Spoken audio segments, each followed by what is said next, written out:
Sreenarayana Guru open യൂണിവേഴ്സിറ്റിയിലെ degree third ഇയറിൻ്റെ history of Britain second എന്ന് പറയുന്ന പോർഷൻസാണ് ഇതിലെടുക്കുന്നത്. ഈ ഒരു ടെക്സ്റ്റ് ബുക്കിൽ വന്നിട്ടുള്ളത് 6 ബ്ലോക്കുകളാണ്. 6 ബ്ലോക്കുകളിലായിട്ട് കുറച്ചധികം യൂണിറ്റ്സ് ഉണ്ട്. ഒന്നാമത്തെ യൂണിറ്റാണ് പൊളിറ്റിക്കൽ ആൻഡ് ഇക്കണോമിക് റവല്യൂഷൻ എന്ന് പറയുന്നത്. ബ്ലോക്ക് 1 ആണ്. അതിലെ first chapter impact of American and French revolutions, Thomas Paine and Edmund Burke എന്ന് പറയുന്ന ഈ ചാപ്റ്ററാണ് എടുക്കുന്നത്. ഞാനിത് എന്താണ് കണ്ടൻറ്റ് എന്നുള്ളതും അതിൻ്റെ മലയാള എക്സ്പ്ലനേഷനുമാണ് പറയാൻ ഉദ്ദേശിക്കുന്നത്. ആർക്കെങ്കിലും ഹെൽപ്ഫുൾ ആവുമെന്നാണ് എൻ്റെ ഒരു വിശ്വാസം. ഇതിൽ നമുക്കറിയാം അമേരിക്കൻ റവല്യൂഷനെയും അമേരിക്കൻ സ്വാതന്ത്ര്യ സമരവും അതേപോലെ തന്നെ ഫ്രഞ്ച് റവല്യൂഷനാണ് ഈ ഒരു ചാപ്റ്ററിൽ പറയുന്നത്. അന്നത്തെ തത്വചിന്തകരായിട്ടുള്ള തോമസ് പെയിൻ്റെയും എഡ്മണ്ട് ബർക്കിൻ്റെയും ഒക്കെ അപ്രോച്ചസ് എങ്ങനെയായിരുന്നു എന്നുള്ളതും കൂടിയാണ് ഈ ഒരു ചാപ്റ്ററിൽ പറയുന്നത്. അപ്പോൾ നമുക്കറിയാം അമേരിക്കൻ സ്വാതന്ത്ര്യ സമരം എന്ന് പറയുന്നത് അതിൽ പ്രധാനപ്പെട്ട ഒരു മുദ്രാവാക്യമാണ് പ്രാതിനിധ്യമില്ലാതെ നികുതിയില്ല എന്നുള്ളത്.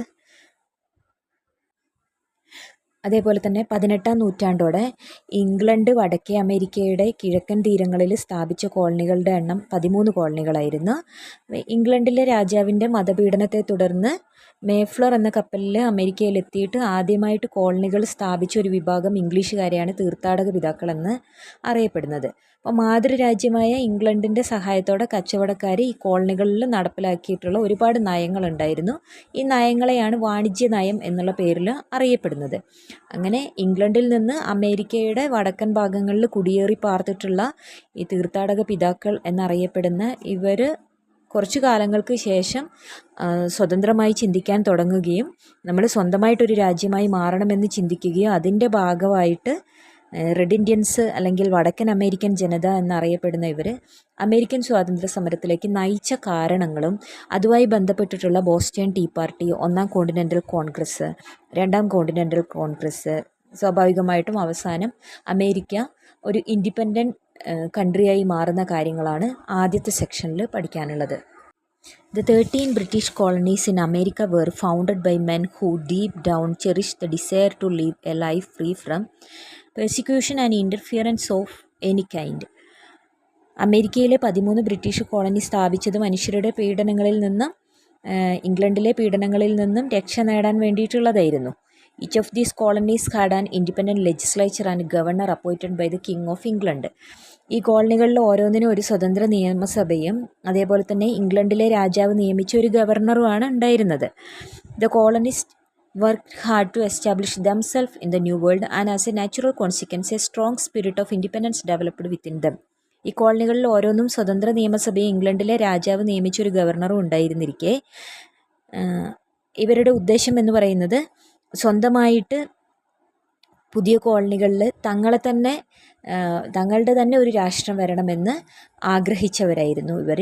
അതിൻ്റെ പരിണിത ഫലമായിട്ട് അവരുടെ ഉള്ളിൽ തന്നെ ശക്തമായ ഒരു സ്വതന്ത്ര മനോഭാവം ഉടലെടുത്തിട്ടുണ്ടായിരുന്നു. By the middle of 18th century, an American colonists were unwilling to tolerate any interference in their trade with the outside the world. While such sentiments were growing, the British attitude remains unchanged. British maintained the view that the colonies exist solely for the benefit of mother country. 18-ാം നൂറ്റാണ്ടിൻ്റെ മധ്യത്തോടെ പുറം ലോകവുമായിട്ടുള്ള അവരുടെ വ്യാപാരത്തിൽ ഇടപെടുന്നത് സഹിക്കാൻ American കോളനികൾ തയ്യാറായിരുന്നില്ല. അതായത് British രാജാവിൻ്റെ ഇടപെടൽ അമേരിക്ക കോളനികളിലുള്ളവർക്ക് താല്പര്യപ്പെട്ടില്ല എന്നാണ് പറയുന്നത്.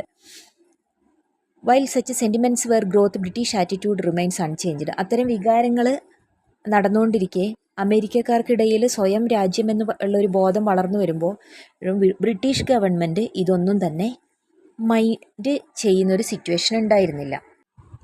ബ്രിട്ടീഷ് ഗവൺമെൻറ് ചിന്തിച്ചിരുന്നത് കോളനികൾ മാതൃരാജ്യത്തിന് വേണ്ടി മാത്രമാണെന്നുള്ള വാദത്തിലായിരുന്നു ബ്രിട്ടീഷ് ഗവൺമെൻറ് ഉറച്ചു നിന്നിട്ടുണ്ടായിരുന്നത്. One of the things that irritated the colonist was the navigation act which required all goods to and from the colonies to be carried in English ships. കോളനികളിലേക്കും തിരിച്ചുമുള്ള എല്ലാ ചരക്കുകളും English കപ്പലുകളിൽ കൊണ്ടുപോകണമെന്ന navigation നിയമം കോളനിക്കാരെ വളരെയധികം പ്രകോപിപ്പിച്ചിരുന്നു. Foreign goods could not be imported into colonies without first being landed in England, and goods could not be shipped to the foreign countries from the colonies without first being landed in England. ഇതിൽ പറഞ്ഞിരിക്കുന്നത് ഈ കോളനിയിൽ നിന്ന് പോകുന്ന ഏത് കപ്പലുകളാണെങ്കിലും അത് ഇംഗ്ലണ്ടിലെത്തുകയും അതേപോലെ തന്നെ ഇംഗ്ലണ്ടിൻ്റെ അറിവോടുകൂടി അല്ലാതെ മറ്റൊരു രാജ്യവുമായിട്ട് കച്ചവട ബന്ധത്തിൽ ഏർപ്പെടാൻ അമേരിക്കൻ കോളനികൾക്ക് യാതൊരുവിധ അനുവാദവും ഉണ്ടായിരുന്നില്ല. Additionally, the colonists were prohibited from producing items like hats, woolen goods and iron goods that could compete with the English industry.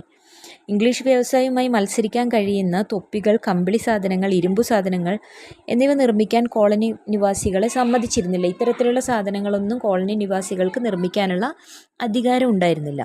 But for many years these laws were not enforced, allowing for plenty of smuggling opportunities. അതേപോലെ തന്നെ ഈ നിയമങ്ങളൊന്നും നടപ്പിലാക്കാത്തത് കൊണ്ട് തന്നെ ഈ smuggling എന്ന് പറയുന്ന കള്ളക്കടത്തിനുള്ള അവസരങ്ങൾ ധാരാളമായിട്ട് ഉണ്ടായിരുന്നു ഇവിടെ.